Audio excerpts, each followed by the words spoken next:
Today's lesson is topic writing.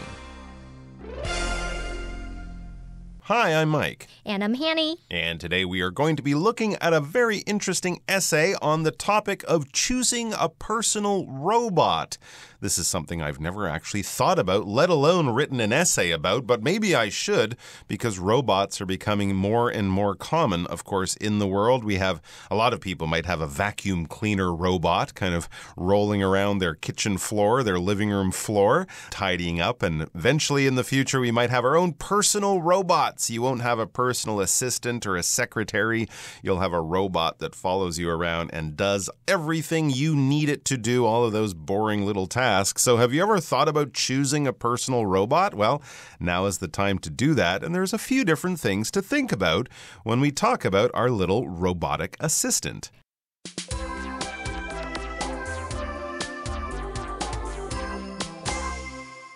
好，那我们这个月的主题式写作呢，是关于选择专属的机器人。好，那记得在今年1月的学测啊，英文作文题目就是有关这个机器人小帮手，你希望它可以帮你解决哪一个问题啊？希望它具备什么样的特质、能力等等。而我们的今天题目有一点类似，同学们就可以想想看，如果你能够拥有一个专属机器人，你希望它的外表像人类、可爱的动物，还是典型机器人呢？那你希望这个机器人具备什么样的功能呢？那我们这篇作文会分成2段，第一段就是要说明，如果你能拥有自己专属的机器人，你希望它看起来是什么样子，然后要说明原因哦。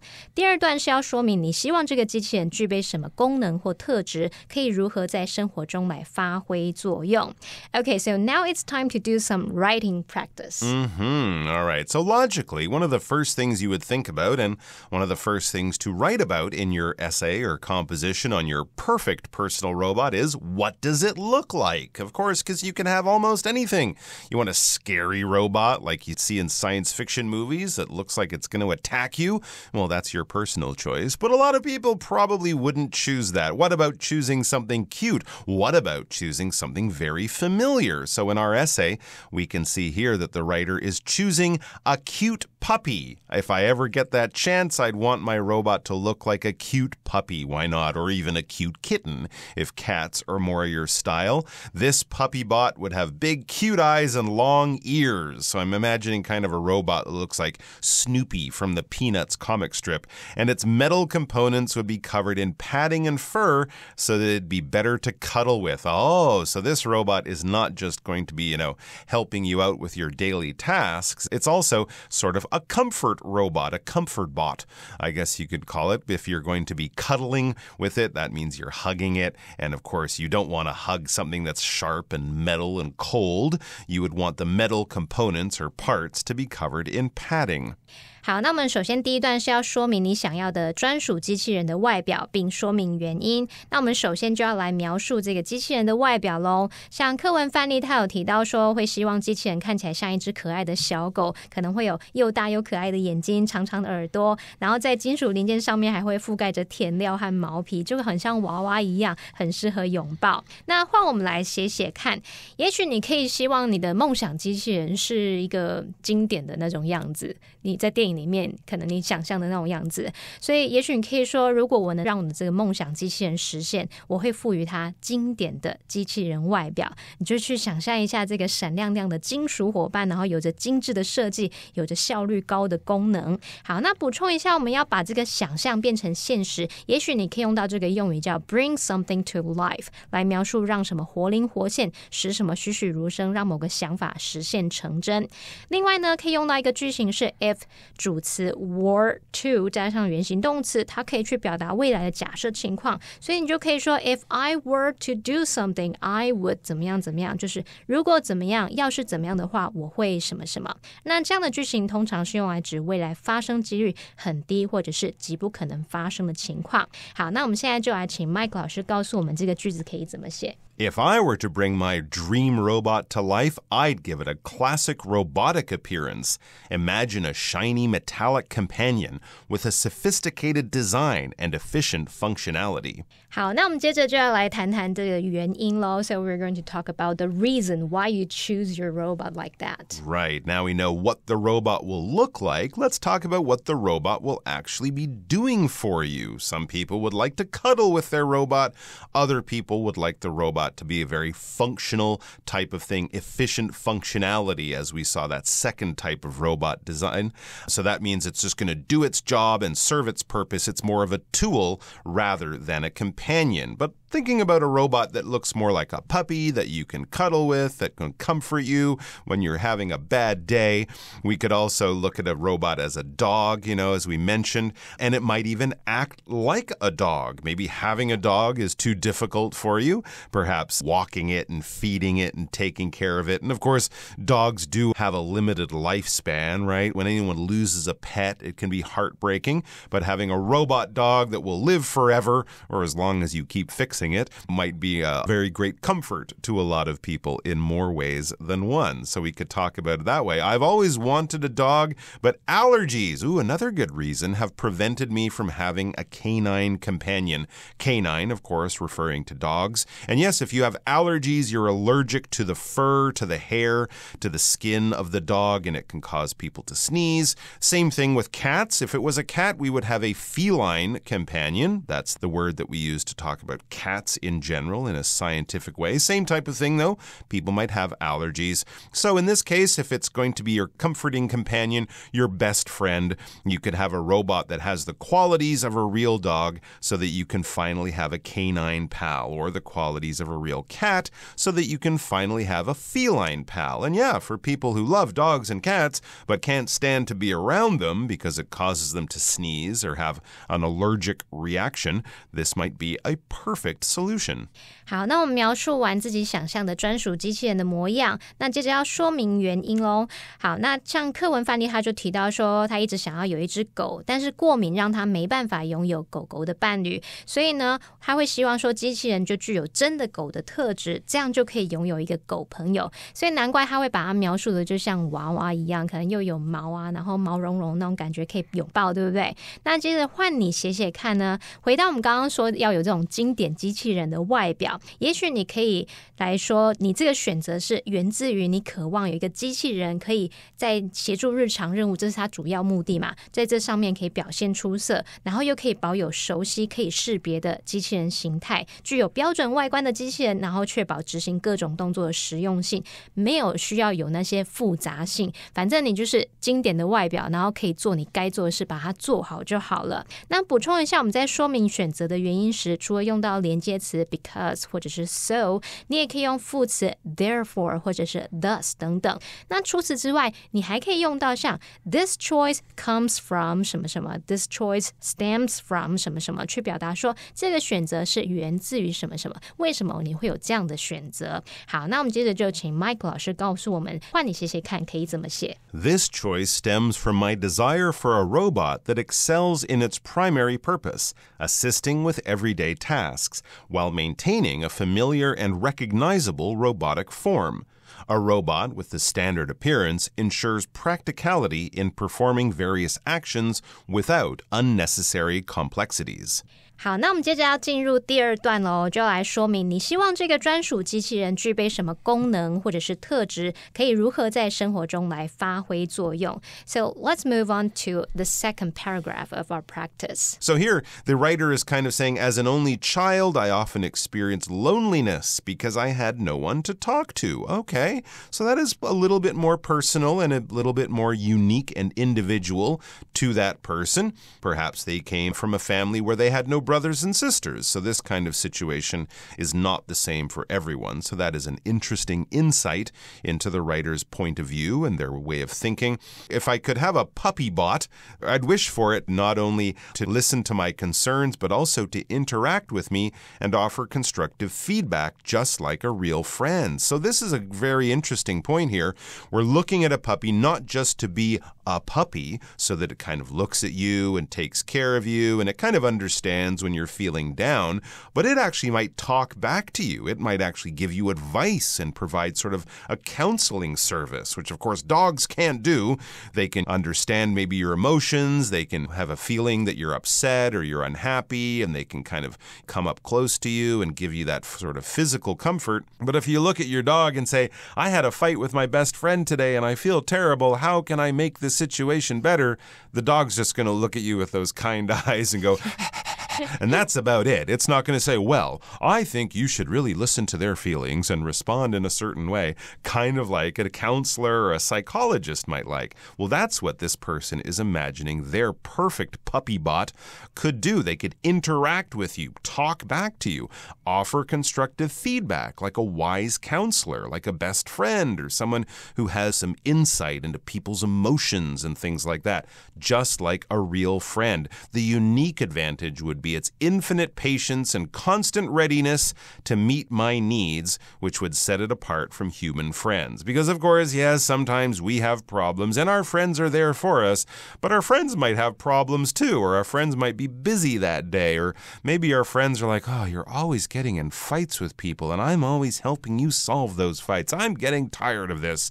Well, the puppy bot would never get tired of it, no matter how much you kind of bring your troubles to it. The puppy bot would always be there 24 hours a day, and it would have unlimited patience to listen to your problems and give you advice, even if it's given you the same advice 1,000 times before. And that would set it apart or make it different from human friends. Infinite patience, unending patience, and constant readiness. It's always ready to meet your needs, to listen to your problems, to help you solve your issues with other people, in this case. And that would make it different from human friends. Of course, many of our human friends are patient. They do love us. They do want to take care of us. But sometimes they're like, oh, I just don't have time and energy today to listen to your problems. The puppy bot would always have the time and energy to listen to all of your problems. 听起来好棒哦。那我们来看看，所以在课文范例他在描述专属机器人的功能特质时，他有提到说，身为独生子女，常常因为没有人可以说话感到孤单。那如果有一个小狗机器人，他就会希望他可以倾听他的担忧啊，跟他互动，提供建设性的回馈，就像真的朋友一样。但他的最重大的优势就是在于他可以有无限的耐心，不会不耐烦哦，可以随时满足需求。那这就当然跟人类的朋友有所不同咯。好，那回到换你写写看，我们刚刚在讲到这个经典的外表，然后希望他可以在处理日常事务上表现得很出色嘛。那我们来看看这边怎么描述它的特质。也许你可以写说，就功能而言呢，我的机器人主要是用在处理日常琐事，像是购物啊、烹饪、清洁、洗衣服。那它也可以帮助我准备考试、完成作业。基本上就是希望它可以减轻日常责任的负担，因而让我有更多的时间来从事嗜好啊，从事娱乐活动这样。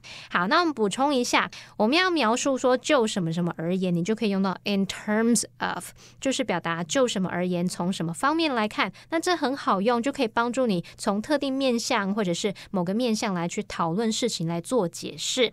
好，那我们接着就请 Mike 老师告诉我们这个换你写写看可以怎么写。In terms of capabilities, my robot would be equipped primarily to handle daily chores like shopping, cooking, cleaning, and doing laundry. It would also help me study for tests and complete homework assignments.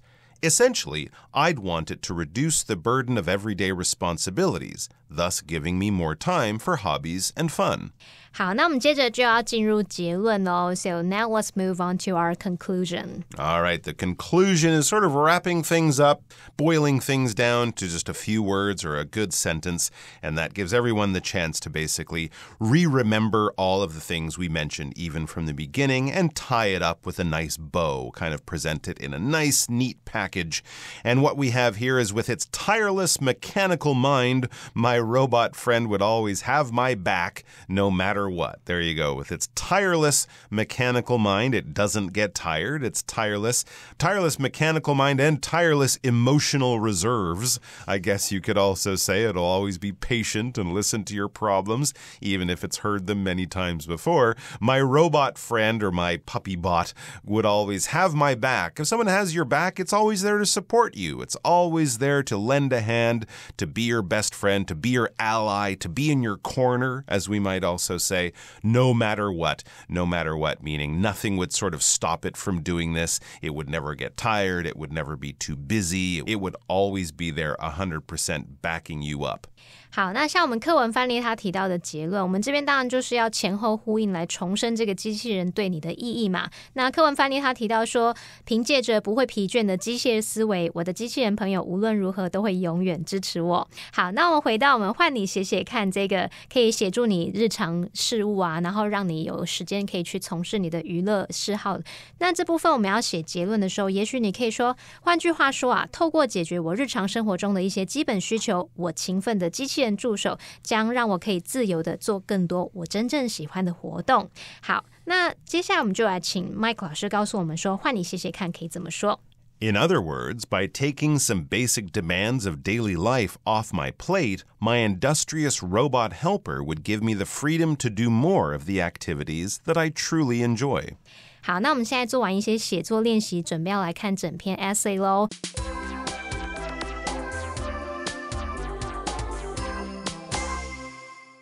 So yeah, now let's look at the complete essay, the complete composition, The Robot of My Dreams. All right, that's a good title when you're talking about something that's sort of a fantasy that you're kind of building an ideal world, the holiday of my dreams, the home of my dreams, the job of my dreams, that kind of thing. You're putting in all the best things you could pick. Given recent breakthroughs in robotics and artificial intelligence, the essay begins, we might soon have the opportunity to create our own personal robot. So yeah, robotics.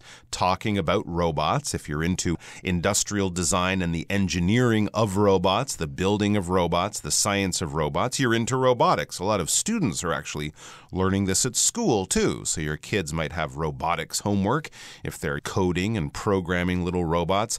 If I ever get that chance, I'd want my robot to look like a cute puppy. As we mentioned, if you like cats, it would be a kitten and not a puppy. This puppy bot or kitten bot, if you prefer cats, would have big cute eyes and long ears, and its metal components meaning parts, legs, head, brain, things like that. So anything that goes into a machine is a component. If you're building your own computer, you put in fans and the motherboard and the power source, the power supply, those are all components in your computer.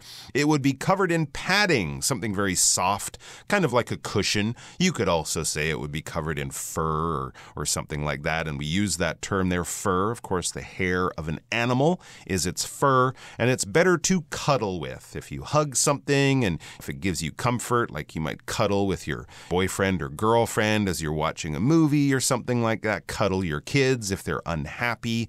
That will bring them comfort, and hopefully so will your puppy bot. I've always wanted a dog, but allergies have prevented me from having a canine companion. As I mentioned, feline, F-E-L-I-N-E, that would be cats.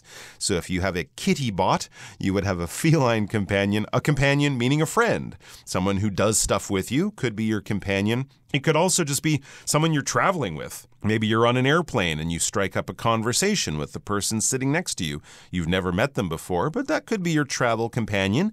You don't have to be best friends and you don't have to go all the way to the end of your journey. It's just someone you're kind of there doing an activity with. Therefore, I'd like my robot to have the qualities of a real dog so that I can finally have a canine pal, a robo-dog, or a puppy bot.